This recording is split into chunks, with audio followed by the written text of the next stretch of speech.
My name's Glenn Collins, and I'll be your host today. And joining me will be our very special guest from MobyMax, Emrys. Yeah, I know I'm saying it wrong for sure, and maybe you could say it, and that way it'll be right. Emrys, you were really close. I was really close. I practiced too, and I still made a mess of it. He's going to be doing the majority of the presentation. I'm going to just do a quick introduction and talk about blended learning and a few other things, and then I'll turn it over so that we can focus primarily on the product and the value that you can get out of engaging with us and the MobyMax products. Anyways, as I said, my name is Glenn Collins. You can reach out to me at the end of today, and we will be happy to provide you both these slides and the recording of the presentation so that you can share it with peers or review it if you'd like. And as I said earlier, we're joined by a resident expert from MobyMax who will provide us lots of content as we go through this today. So I just want to talk a little bit about the transition of learning, what's happening in the marketplace, what we're seeing, and why the value of something like MobyMax is so important when you're looking at adding or purchasing devices going forward. We've been talking about blended learning and flipped classrooms for the last 15 or 20 years. And we've finally started to see the tipping point where the prices of the devices are coming down to the point that we can start putting devices in the hands of all of the students. As soon as we do that, these theories about blended learning, flipped classrooms, all of the tools that are out there and available to the students to engage in learning in a different way, all of a sudden become possible. So up till now, we've been really using technology as a kind of an electronic blackboard. And in the last 18 months, maybe 2 years, with the price of mobile devices coming down, with the investment E-Rate has made in infrastructures in school, in wireless in schools, we're starting to see enough devices in the hands of students that teachers can actually change the way they teach. So we're starting to see blended learning, we're starting to see flipped classrooms, and what you're going to see today is content in a very structured fashion that allows teachers to utilize it in these teaching methodologies. I wanted to touch on it because I think we keep talking about technology and the way we deploy it in the classroom, but I think it's important to understand that the outcomes that we're really looking for here are changing the way we engage the students and getting them more engaged. So having mobile devices, having these tools, having things like Wikipedia, Search, MobyMax, Khan Academy, all of these other products that allow teachers and students to utilize the technology in a much different way than they ever have in the past. You know, we see teachers now organizing and using their devices to create and store and organize their online content, their online classrooms, their teaching for that day or for that period. And I think what you'll see from MobyMax is a tool that allows you to do that extremely effectively.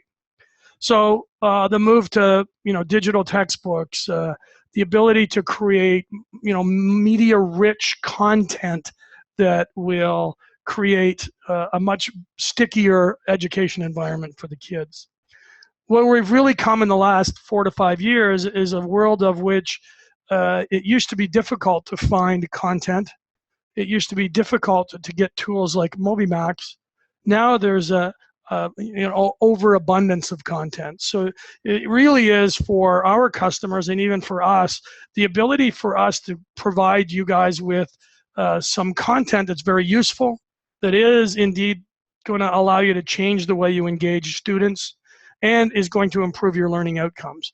So, when I talk to people about online and moving into a digital classroom or moving to blended learning, it starts to become more about content curation as opposed to content aggregation. There's tons of content out there, but educators are struggling to figure out what is that content, what is useful in that content, what is going to give me the outcomes that I'm looking for. And I always talk about, somebody showed me a while ago that you can actually take online acting lessons from Kevin Spacey and Dustin Hoffman for, I think it's 150 hours for $90. It just shows you the kind of content that's out there and available in terms of what educators can use, could use, or are competing against, or what students are used to. So I'm just going to touch on for a minute about blended learning and why it's, it's so valuable, and the things that we're seeing people do in the classroom that is changing the way students engage. And by using blended environment, by using the content that you're going to see today, mixed with your, stand in front of the classroom teaching and your engagement with the students, you're going to find that the students are able to focus a lot longer for a lot longer periods of time. There's more things to keep them engaged. We have, we're often going back to sites after we've deployed lots of technology to look at how it's changed the way the students learn. And these are the things that we've learned from our customers who have deployed technology. By using blended learning, the students will focus longer. They're more excited about coming to school. We had one school tell us that kids are coming well before the school starts so that they can use their MobyMax and that they can get onto the devices. And it allows the students, and I'm sure we're going to talk about that a lot today, but this whole concept of having an independent learning program where the student can learn at their own pace, whether that's, an accelerated pace where, they learn quicker than the rest of the class, or when you were like me at school, you were a little behind the rest of the pace and, it just took you a little longer, but you had the ability to learn in a constructive way that was suited to my style. And I think you're going to see a bit of that today. And really, when you talk about digital content, whatever it is, the utilization of technology to learn is what we're really doing, is, if nothing else, preparing our students for the digital world that they're going to move into. So the ability to find information, sort it out, figure out what's true, utilize that information in a way that is digital to digital is the future that they're going to live in. So digital literacy is a big part of the learning process outside of content. So we're going to touch on this today. This is a slide I use when I'm talking about successful implementations that we have with our customers, and all of the areas outside of the device that they have to consider. And what we're going to talk about today, and what we're going to present shortly, is all about some content and teaching tools. And really, that's fundamentally the first piece outside of having a device that turns on and works and connects that's critically important. And we have a bunch of others, but this one here is what we're going to focus on today. By the way, I did want to try to make this as interactive as possible. You do have the ability to ask questions through the Q&A feature on the Zoom meeting here. So feel free to send your questions. We'll do our best to answer them. We will, if we can't get you answers today, we'll do our best to answer them tomorrow or by email in the next 24 hours. So the whole MobyMax curriculum is what we're going to talk about. I won't spend a lot of time on this. This is obviously what we're going to focus on. But just to be clear, when we send you these slides out, there are a number of YouTube videos, etc. And I'm hoping we'll even get more later in the presentation that talk about the value of utilizing this. And just a quick ad for EduGear and our education-ready devices. These are just some of the Windows devices that we provide. With all of these devices, we include a 1-year subscription for that device for as many students as use that device for MobyMax that you're going to see shortly. So I'm going to hand this over, and we're going to focus on the MobyMax presentation, just based on an experience a few minutes ago of handing this back and forth between the two presenters. I'm going to provide you with my contact information now, because it takes a little while to get it back to me at the end of this. So without any further ado, you could take that information if you want. We'd be happy to get back to you with any other questions. I am going to turn it over now, and we will now focus on the MobyMax part, and I will mute myself and try to restrict myself to answering questions. So Emrys, can you see that now? I think Yes, we have you. All right. Yep, just saw the little pop-up. So, hi folks, I'm going to do a brief explanation of what we have to offer here today. To begin with an introduction, our program here, MobyMax, is an entirely web-based curriculum. We are aligned with the Common Core State Standards, with the exception of the Science module, who is aligned with the Next Generation Science Standards, or NGSS, instead. Um, as Mr. Collins was just saying, one of the neat aspects of having an online curriculum like this is the ability to adapt to your individual students' needs, because, well, not all kids learn at the same pace. And one of the benefits to our program is that a vast majority of these subject areas begin with what we like to describe as a placement test. These placement tests are available in math, fact fluency, vocabulary, language, reading level assessment, and reading stories. Though these modules do take different methods of doing so. Generally speaking, however, with these placement tests, your students will begin by default at the lowest level available, regardless of what grade level they actually are. The placement test will attempt to work its way up through the highest level available if it can. However, the student can only get so many questions wrong along the way before the placement test ends itself and assigns them lessons based on their performance, starting with the lowest level items that they missed first. Our theory here is that we're going to find whatever missing skill gaps your students may have at the lower levels, fill those in quickly and easily, and then advance them to where they need to be. That being said, anything the program does automatically is something that can also be manually adjusted. But let's take a look at one of these placement tests for a moment, shall we? And the kind of reports that are available to you after the fact. Such as in the case of my student Jean here,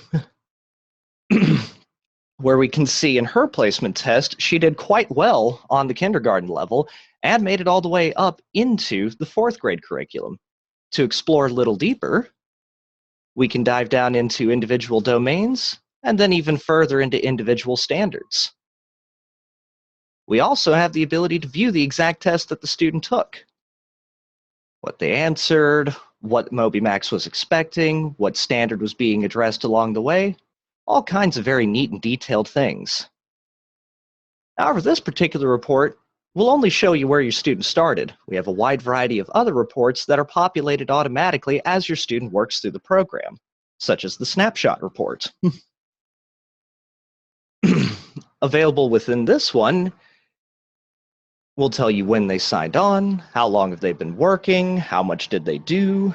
This can even be used for progress monitoring purposes, or will even generate graphs for you over time, such as in these sections.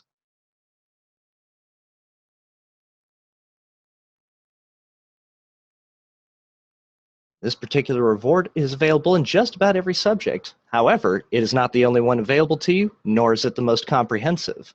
For that, we have a progress tab. Now with this, we can get some incredibly detailed information about our students, particularly under our progress report section. This report is the single most comprehensive report that we have available. It'll break down your students' proficiency over every single grade level, domain, standard, and skill available within the entirety of the curriculum, whether your students have had a chance to attempt those items or not. You have 3 columns where beginning proficiency indicates where the student started. This column is typically populated by the results of a placement test. Ending proficiency refers to where your student is at as of the moment you are looking at this report, including all progress made, be that on lessons, tests, etc. And the increase-decrease column will tell you how much they have grown or not over time. To the left of each respective item, we can expand for more information, or close up items we are not interested in seeing. To put things into perspective for you, if you were to fully expand this report to have it show you everything that it is capable of showing you, it is a 26-page report per student per subject if you were to attempt to print it. So if you absolutely positively got to stand the Amazon rainforest single-handedly, accept no substitute. But in all seriousness, this is typically a report that is meant for teachers only and is not often one that is printed for that very reason.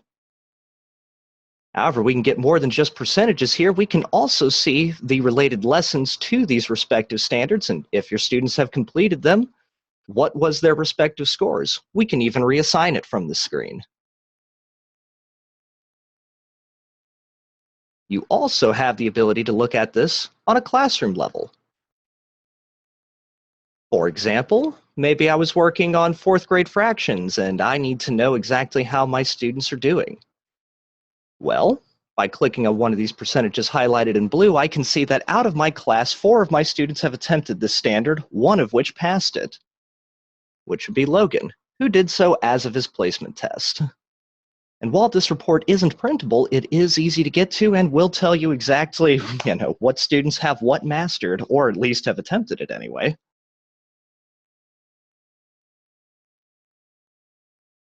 Above and beyond reporting, however, while the program will manually assign your students or automatically assign your students lessons based on the performance of their tests, you have the power to manually manage that yourself, either en masse by assigning lessons to groups of students at a time, or to work with students individually, everything from assigning desired lessons to them, removing unwanted lessons for them, or even rearranging the order in which lessons will be given.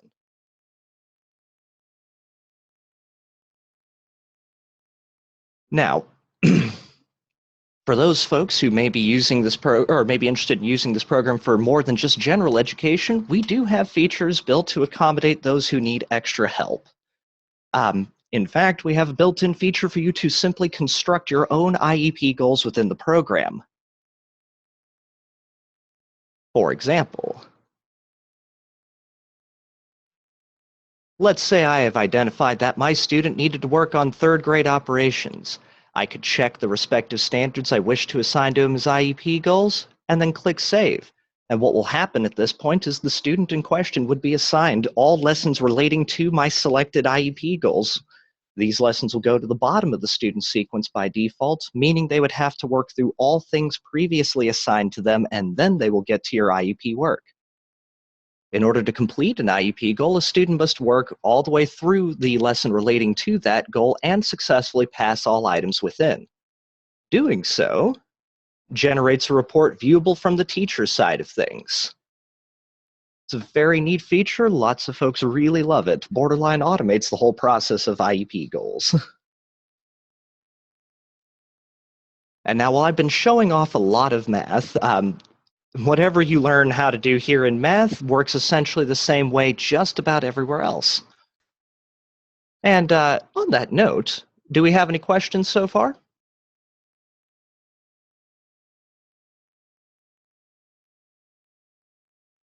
I presume not. Yeah, sorry. Sorry about that. I was muted. I received nothing. So I will continue to let you know when they come in. Sounds like a plan. Alrighty. Now, as we look at these modules, they seem a little spread out, some of which may even appear redundant. This is because these modules are designed to cover very specific things, such as early reading trio, alphabet, and numbers here are all geared for very, very young students. For example, numbers will begin with addressing items such as counting and number recognition. Students will work upwards through those levels into topics like place value and eventually end on timed addition and subtraction practice. Alphabet is going to help you with recognizing letters, differentiating between capital and lowercase, what are the sounds that they make, and other reading foundational skills like that. And building from there, Early Reading Trio is another module geared to help out with those low-level skills or help out with struggling readers. And this module is unique in particular for the fact that it's actually 3 separate modules that are bundled up together into one. Early Words, Early Stories, and Early Writing.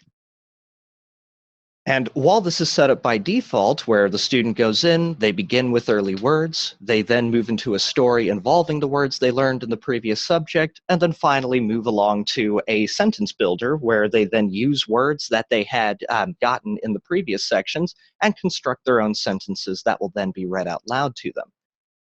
And while it's set up by default to go through all 3 and then cycle back around, you do have the ability to split these up into independent mode if you only wanted your children to focus on certain aspects of this feature rather than the whole 9 yards. Conversely speaking, however, there's also a few modules that are geared specifically for higher-end students, such as Reading Level Assessment and Writing Workshop. These modules begin at the 3rd grade level and work their way up through the 8th grade level, where Reading Level Assessment is just an assessment that you can use over and over again throughout the year to not only figure out where your students' reading levels are at the beginning of the year, but to also see how they progress either positively or negatively throughout the rest of the year. Writing Workshop, on the other hand, is a module designed to break down the process of writing a paper into each and every individual piece along the way, beginning with brainstorming and pre-writing, moving into drafting the essay one paragraph at a time, and ultimately compiling it together to revise and edit. And as soon as this loads, I'll actually be able to show you what I mean. There we go.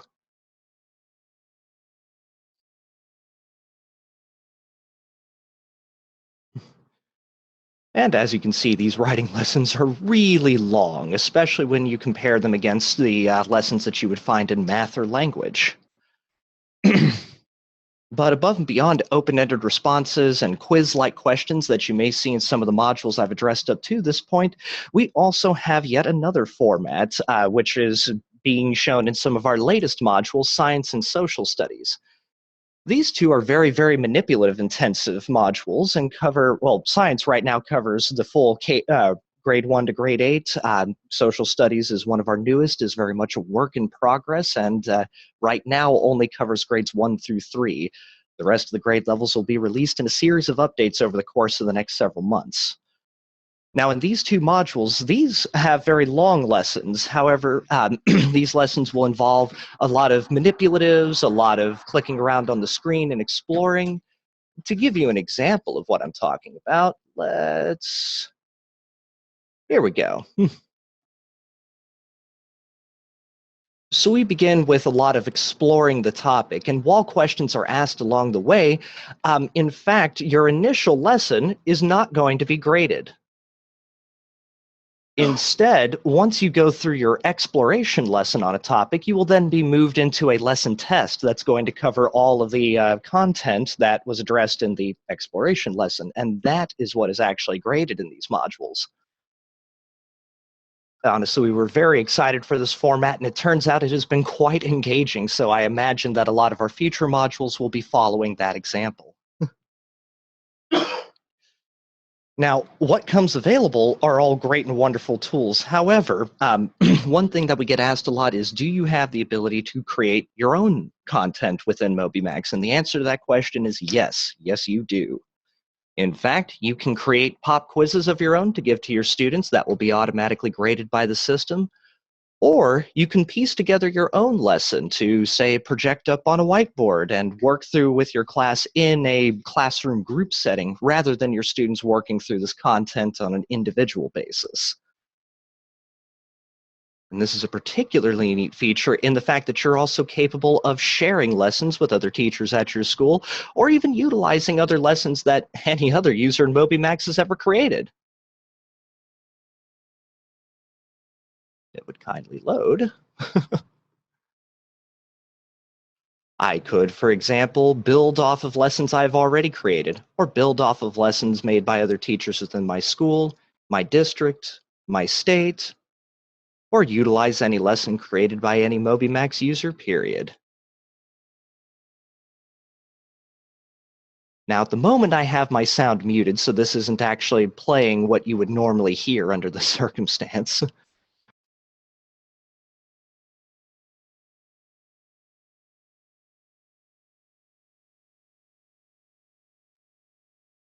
And I believe we may be getting down to the tail end of this, so shall I pass things back over to you, Mr. Collins, or do we have more time?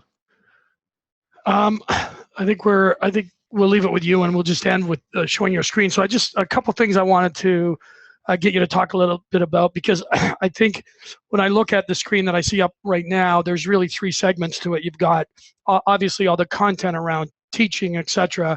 You've got the classroom tools that are really used by both teachers and in some cases, I believe, parents, but the teacher tools primarily.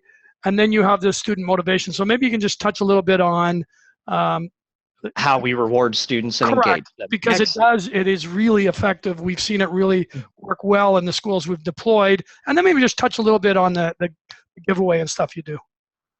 Oh, absolutely. So for this, we'll go ahead and address student motivation first. So we do actually have a number of reward systems built into the program, some of which will be automated and awarded to your students automatically as they go through their various lessons, some of which are options for you to reward your students as you see fit, or both. For example, badges and contests are built on a point system. Students earn 1 point towards badges or contests for every question that they answer correctly on lesson topics which they pass. If they do not pass the lesson topic, then regardless of whether or not they got questions right along the way, they won't be awarded points for that. And to briefly explain, each of the lessons are split up into a series of lesson topics. So you could imagine the overall lessons that your kids will be assigned as packets with the individual lesson topics inside as worksheets within the packet. Now, badges is an automated reward entirely. When a student earns a badge, and students will earn 1 badge for every 50 points towards badges that they earn. When this happens, their badge will appear on their screen, and it would be something, oh, awesome, this kid has one. So in the case of this child here, when he had been working through his math or whatever other subject he was in, when he got his 50 badge points, this badge appeared on his screen. And this would also normally include a sound file that the student would be able to play to have all this be read out loud to him. This badge stores in his account and can be printed by his parents through the built-in parent portal. This can be printed by the teacher from the badges button that we're looking at now. And in theory, the student could potentially be able to print their own badges by going to the badges button made available to them on their dashboard. There are over 500 badges you can potentially earn, so have fun collecting them all. You can also print these as you see fit, which is a neat feature. This actually used to not be the case. You used to only be able to print badges that your students have earned.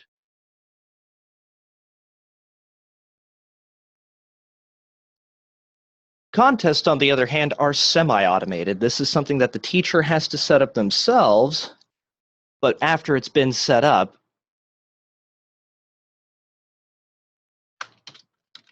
it will calculate automatically.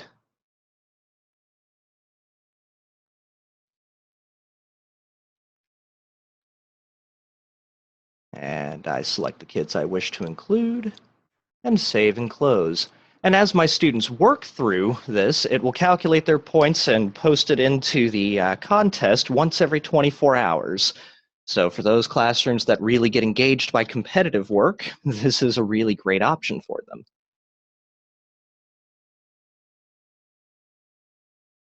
Games, on the other hand, is something that is based around the amount of time that is spent working rather than the amount of questions answered. With games, by default, students earn 1 minute of game time for every 5 minutes they spend working on lesson topics which they pass.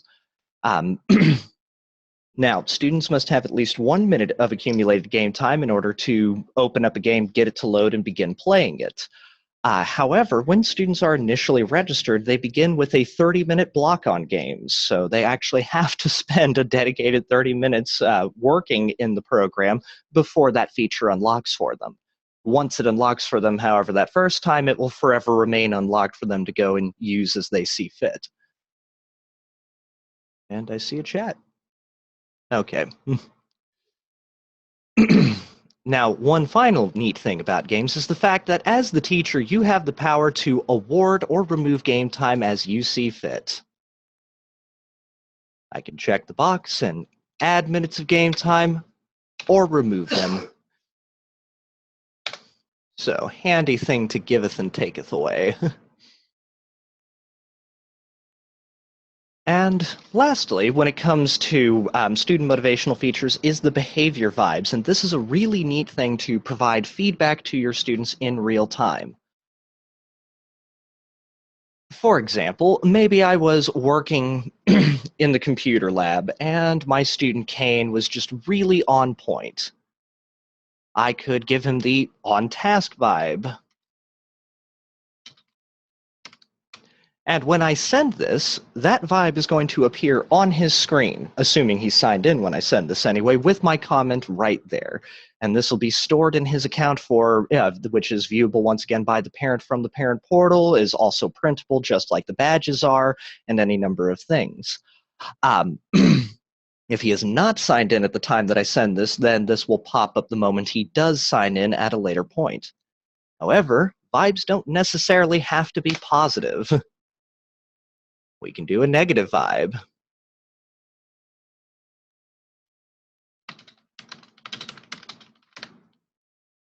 It would help if I could spell correctly.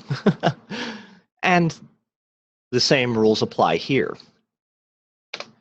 And if you are not satisfied with what MobyMax has available, well, then you can simply create your own.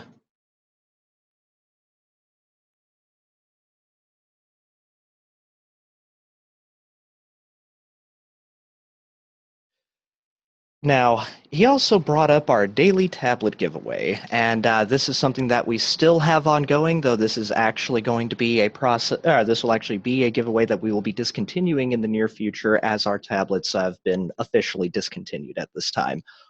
CDIs are still going though, so there's that.